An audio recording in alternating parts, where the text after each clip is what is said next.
The Vel'tarran survey ship Ashen Current had been orbiting the human colony of New Halloway for 11 days before Overseer Varnok made his first mistake. He assumed the humans were weak. Every scan said so. Soft skin, slow reflexes compared to Vel'tarran combat drones. Skeletal density that looked, on paper, almost fragile. The colony's population registry listed 4,000 civilians, a handful of local peacekeepers, and no standing military to speak of. By every metric his species used to measure threat, New Halloway was a formality, a resource outpost to be pacified before the harvest fleet arrived. So when the ground team went in to demonstrate authority, as Varnok's directive so delicately put it, he expected surrender within the hour. He did not expect Piper Alice.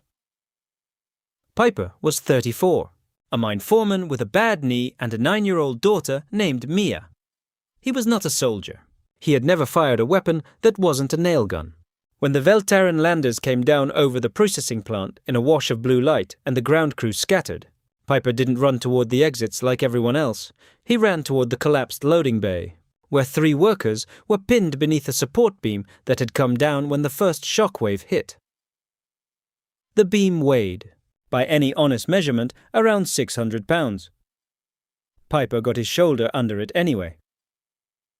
Later, when the Vel'tarran scout drone reviewed the footage, because of course they'd been recording, cataloguing, measuring, Varnok watched the clip 4 times in silence. A single unarmored human, no exosuit, no combat stims visible on thermal scan, lifted a steel beam that should have crushed his spine, held it long enough for 2 men to drag a 3rd man clear, and then simply set it down and limped away holding his shoulder like he'd pulled a muscle carrying groceries. "Run a biological analysis," Varnok ordered. "That is not possible." His science officer, a translator-caste Vel'tarran named Zephyr, ran it 3 times. Each time, the answer came back the same. "He shouldn't have been able to do that," Zephyr said.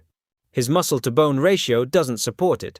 And Overseer, he wasn't trying to set a record. Watch his heart rate. Watch his face. He wasn't straining like a creature giving everything it has. He was straining like a creature mildly inconvenienced." Varnok ordered the human brought aboard for study. Not as a prisoner of war, not yet. As a specimen. Something had to be explained before the harvest fleet arrived, or the entire campaign timeline was at risk. Piper woke up in a containment cell with clean white walls and no idea how he'd gotten there, which terrified him a great deal more than the 600-pound beam ever had. "You will remain calm," said a voice through a speaker grill, translated through a device that made every word sound like it was being read off a card. "You are being studied. You are not being harmed." "Where's my daughter?" Piper said, irrelevant to current inquiry. "Where? Is it my daughter?" Something in the way he said it made Zephyr, watching through the observation glass, take an involuntary step back. Piper hadn't moved, hadn't raised his voice much, but the 2 guards flanking the cell door had both shifted their weight, hands drifting to their sidearms, and neither of them could have told you why. Varnok entered the observation room and studied the readings. Piper's cortisol levels were climbing. His grip strength, measured through the pressure sensors built into the cell's furniture, was climbing faster. "Test him," Varnok said. "Physically. I want to know the ceiling." They started small. A resistance panel calibrated to their strongest ground troops, a Vel'tarran shock trooper in full battle armor, could compress it to 40%. Piper asked politely through the translator to push against the wall panel, bent it to 91%, wearing a hospital gown and no shoes. He looked almost embarrassed about it. "Sorry," he said. "Didn't mean to break your thing." "You did not break it," Zephyr said, voice tight. "Oh. Good." They tried a weighted sled next, framed as a mobility test, 400 kilos. Piper dragged it across the room like it was a shopping cart with a bad wheel, mostly complaining about the floor being slippery. Varnok watched the numbers and felt something he hadn't felt in 80 years of service. The specific, cold vertigo of realizing the map was wrong. "He does not know," Zephyr said quietly, almost to herself. "Overseer, look at his biometrics. He is not exerting maximum effort. He does not register any of this as difficult. This is not his limit. This is him being casual. then find his limit. They never did. Not because they lacked the equipment. Because on the 4th day of testing, an alert tore through the ship. Perimeter breach. Lower decks and Varnok arrived at the containment block to find the door to Piper's cell peeled open like a ration tin. The reinforced hinge bolts scattered across the floor and Piper Alice gone. He'd heard, 3 decks up, faintly through the ship's hull.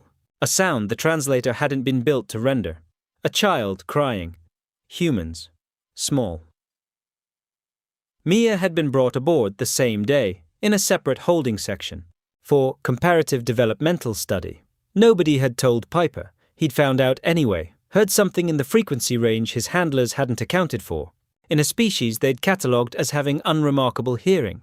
He had not needed 600 pounds of resolve to open that door. He'd needed considerably more, and hadn't noticed the difference. Varnok found them in the lower corridor 20 minutes later. Piper standing in front of Mia with his hands hanging loose at his sides. 3 unconscious Vel'tarran guards on the deck around him, none of them seriously hurt. All of them very clearly meant to be a warning rather than a body count. Piper hadn't wanted to hurt anyone. He'd wanted his daughter, and the difference between those 2 facts had apparently mattered enough to him to hold back.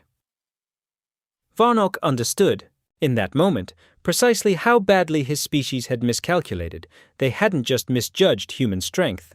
They'd misjudged the ceiling of it, a ceiling humans themselves didn't know existed because they never had reason to test it.